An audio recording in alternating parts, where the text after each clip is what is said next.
Voltando à programação normal, ontem estivemos aqui para falar de Leonardo Baran e sua postura jornalística questionável, né? Mas agora, dando seguimento na programação jornalística de Vasco, estamos aqui para comentar um pouco sobre essa notícia que saiu na manhã dessa quinta-feira, dia 19, sobre a possibilidade de saída de jogadores do Vasco, o estudo que a diretoria faz nesse momento para liberar alguns atletas que não vêm tendo o rendimento esperado e que representam um custo alto para a folha salarial. Bom, fala Vascão, seja bem-vindo a mais esse vídeo. Eu sou Eduardo Alves, apresentador desse e de todos os vídeos aqui do canal, e eu estou aqui para falar um pouco sobre essas situações envolvendo cada um desses 4 jogadores aí que, segundo o Nils Colina, que é um projeto até parceiro nosso, fica um abraço sempre, estão sendo possivelmente, vamos botar assim, não diria expulsos, né, mas que vão sair do Vasco, né? O clube entende por bem, assim,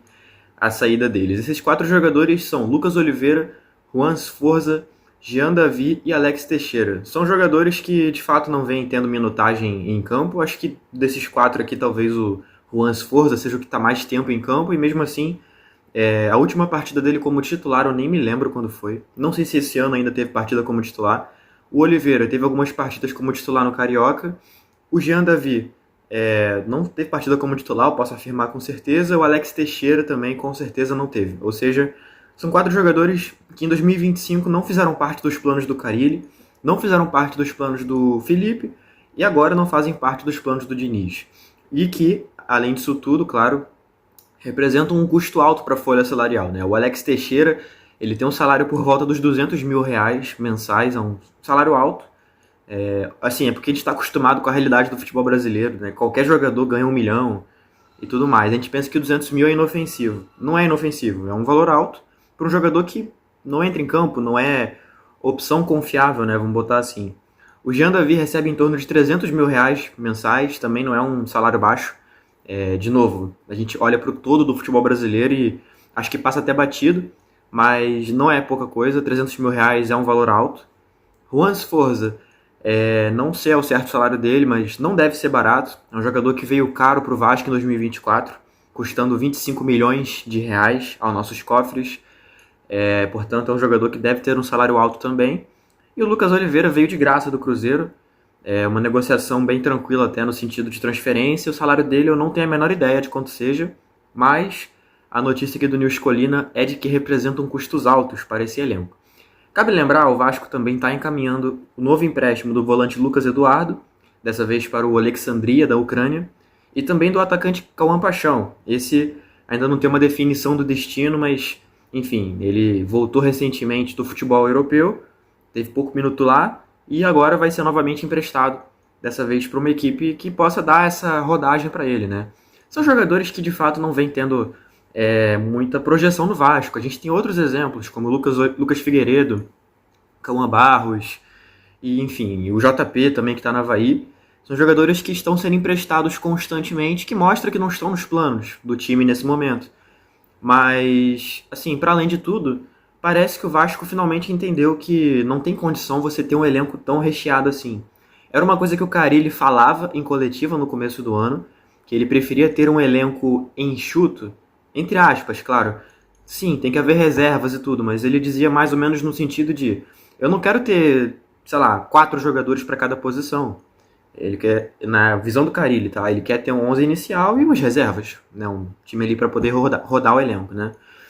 No caso do Diniz, ele nunca falou publicamente sobre preferir elenco cheio, elenco curto, mas definitivamente ele prefere um elenco que consiga entender as ideias dele, que consiga competir. E aí precisa sim abrir mão de alguns atletas. É um caminho natural da coisa. Não tem como ter um elenco tão recheado como o que o Vasco tem. Eu sei que esse recheado pode parecer... Caramba, como assim recheado, Eduardo? A gente tem problemas frequentes com substituições. Então, mas aí não é a ver com o tamanho do elenco, é com a qualidade do elenco. Se você pega a quantidade de jogadores, o elenco do Vasco ele é sim um elenco muito recheado. Por exemplo, para centroavante, o Vasco tem o Pablo Verrete, o Alex Teixeira e o GB. E, por exemplo, o Ryan pode ser esse cara também, mas eu nem vou considerar. Para a ponta esquerda vai ter o Nuno Moreira, vai ter o David e, bom, acho que talvez o Lloyd Augusto. Eu considero como ponta esquerda, então vou botar assim. Para meio campista tem Felipe Coutinho, o Estrela e tinha o Dimitri Payet. Agora não mais, mas beleza, vamos supor que o JP volte ao final do ano, vai ter o JP. Para a ponta direita tem o Adson, tem o Benjamin Garré e tem o Ryan. E ainda querem contratar mais algum pelo visto. As notícias que saem são em cima disso. Para volante, eu vou dividir volante em dois, volante mais armador e volante defensivo. Volante mais armador tem o Tietê, o Jair e o Paulinho Paula. Volante mais defensivo. E aí eu tô falando assim, a posição de origem do cara. Não tô dizendo necessariamente que ele vai jogar assim, mas beleza. Juan Sforza, Hugo Moura. Então assim, composição do meio campo, 5 atletas, eu tô falando só do elenco principal. Por exemplo, o próprio Lucas Eduardo seria uma opção. Ele jogou no Carioca, inclusive, né? Enfim.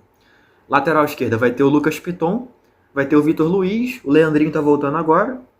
E ainda tem o Matheus Julião da base. Lateral direito vai ter o Paulo Henrique, o Puma Rodrigues e o Paulinho Babilônia da base.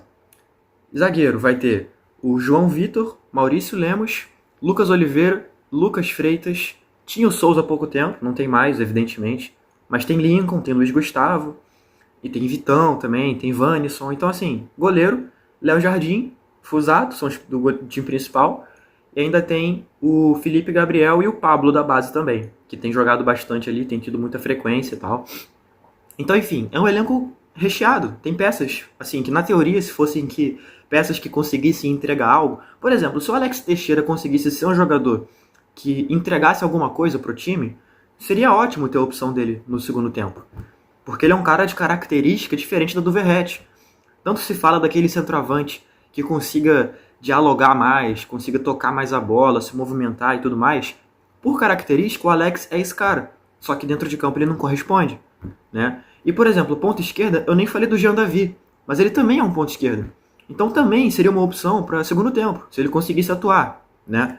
O Sforza, desses 4 aqui, é o que eu menos acho válido que seja transferido. É um jogador que tem talento, já mostrou isso, e eu acho que merecia, não sei, cara, uma avaliação diferente, porque é um cara que se dedica, é profissional, enfim. Mas ok, houve uma avaliação interna e ele tá na lista, então paciência, né? Não tem o que fazer, não adianta eu achar nada. Eles avaliaram e o Sforza vai ser um dos que vai estar no mercado, então beleza. E o Lucas Oliveira, assim, eu nem achei as partidas dele horríveis e tal, só que definitivamente também não correspondeu quando foi acionado.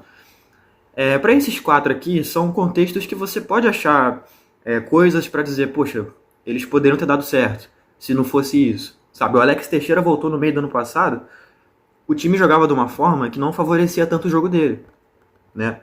O Jean Davi veio no meio do ano passado como sendo ali uma opção, talvez um desequilíbrio pro Emerson Rodrigues, né, no caso. O Emerson saiu muito melhor do que o Jean e foi embora, né? Tudo bem. O Jean nunca se encontrou de fato. O Jean, eu já não acho que seja contexto. Eu acho que era um estudo básico mesmo, o perfil físico dele não ia funcionar no Brasil, ponto. É um jogador baixo que não ganha na velocidade de ninguém, não consegue ganhar no drible de ninguém, mas enfim. O Sforza, eu já acho que é contexto, porque ele chega no ano passado, e aí aquele primeiro semestre, praticamente todo mundo foi queimado. A maioria dos jogadores que foram titular naquele primeiro semestre não estão mais no Vasco. Que era o Léo, era o Maicon, era o Medel, enfim. E os que estão no Vasco ainda não se encontraram novamente. Do Paulinho, do Jair. Só o Verratti, o Léo Jardim e o Piton, que são as exceções, né? Botamos assim. Mas todo o restante, o David, o Adson. O Paulo Henrique também acho que dá pra dizer que, enfim, tá num bom momento também, é claro, mas nem era o titular absoluto. Havia muita essa dúvida entre Paulo Henrique e Puma Rodrigues, enfim.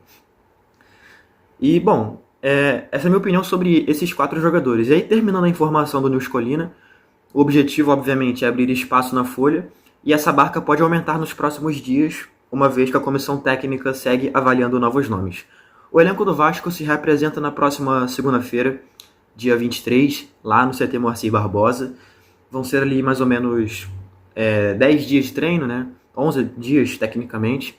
Dia 12, lá em Brasília, o Vasco recebe o Botafogo como mandante, retorno do Botafogo do Mundial de Clubes e tal, e aí continua o Campeonato Brasileiro, o calendário brasileiro num todo e tal. Assim, eu não acho que vai mudar muito essa lista. Assim, não vejo outros nomes assim que saltem tanto assim aos olhos. Vai depender muito também do mercado que o Vasco for fazer, deve contratar, precisa precisa renovar esse elenco. Mas uma observação muito importante: esses 4 nomes aqui, Lucas Oliveira, Juan Sforza, Jean Davi e Alex Teixeira. Desses 4 aqui, 3 vieram na gestão Pedrinho. Os 3 já depois do Pedrinho ter assumido o controle da SAF. Eu tô falando gestão Pedrinho, não é porque o Pedrinho foi lá e trouxe o cara, não é isso, tá? Mas é pra denominar esse período, né? Esse recorte, assim. Então, assim, fica comprovado pela postura deles mesmo que a diretoria de futebol não tem um norte sendo seguido. Porque as apostas que eles mesmos fizeram mostram-se infrutíferas ao futebol do Vasco, né? O Alex Teixeira eu acho que era meio óbvio que não ia render. Ele já vinha com problemas em 2023 para poder performar. Em 2022 ele era reserva na Série B, enfim. O Jean Davi eu já falei sobre o perfil físico, acho que era muito fácil detectar que ele não daria certo. Era, assim, cabia ao scout verificar isso, né? E o Lucas Oliveira veio de 2024, em que ele foi reserva no futebol japonês e reserva no Real Valladolid da Espanha. Então, assim, eu não sei o que esperavam, assim, que fosse acontecer, que ele fosse magicamente dar certo no Vasco. Fala-se muito que o Lucas Oliveira só veio porque ele fez a categoria de base no Tigres do Brasil, na época que o Pedrinho e o Felipe eram técnico e auxiliar técnico lá da equipe, né? Então conheceram o Lucas naquele momento e quiseram apostar nele no Vasco. Enfim, é um debate que a gente pode ter outro dia, mas no fim das contas é isso, é a comprovação de que o departamento de futebol até aqui não acertou. Vamos ver se com a chegada do Admar Lopes o rumo muda e as coisas melhoram, né? Porque eles têm errado muito, têm gasto muito. No caso do Jean, do Alex e do Lucas, não foram gastos, mas assim, cara, por exemplo, o Lloyd foi um gasto. Foram milhões de reais gastos. Até agora não é esse cara titular do time, por exemplo, sabe? O Nuno Moreira é um gasto que deu certo, então tem que pontuar, parabéns, ok. O Tietchan não foi gasto, mas é um salário alto, então assim... E por aí vai, são vários gastos altos. O Vasco gasta muito, apesar de querer vender para o mercado, e é correto que assim seja, mas venda para o mercado essa ideia de que está sem tanto dinheiro e tudo mais, porque aí na hora que você vai negociar, o outro clube não pede tanto para você. Isso pode parecer bobeira e devaneio meu, mas é verdade e vários profissionais do futebol já falaram isso. Beleza. Eu concordo com essa postura, mas a verdade é que o Vasco gasta muito dinheiro, cara. Se você pega as últimas janelas, for gasto muito dinheiro. Então, tem que ter isso em mente para poder pensar na avaliação feita sobre o departamento de futebol do Vasco e, repito, torcer que com a chegada do Admar Lopes as coisas se ajeitem e a gente consiga ver o Vasco mais assertivo na janela de transferências. Bom, com isso eu fico por aqui. Obrigado a você que viu esse vídeo até o final. Eu sempre vou recomendar as redes sociais do Analisa Vasco, todas sob @AnalisaCRVG. E também, claro, a inscrição, o like, o comentário, tudo isso ajuda muito, até porque gera debate. Eu acho que é o mais importante aqui desse canal. Gerar debate, gerar conversa. Eu acho que é muito válido, a gente tem que continuar fazendo isso o máximo possível, né? E não menos importante, nosso grupo de WhatsApp, que está aqui na descrição desse vídeo. Se você quiser entrar lá e fazer parte da resenha, fique à vontade, você é muito bem-vindo. No mais, é isso, tamo junto, valeu e até a próxima.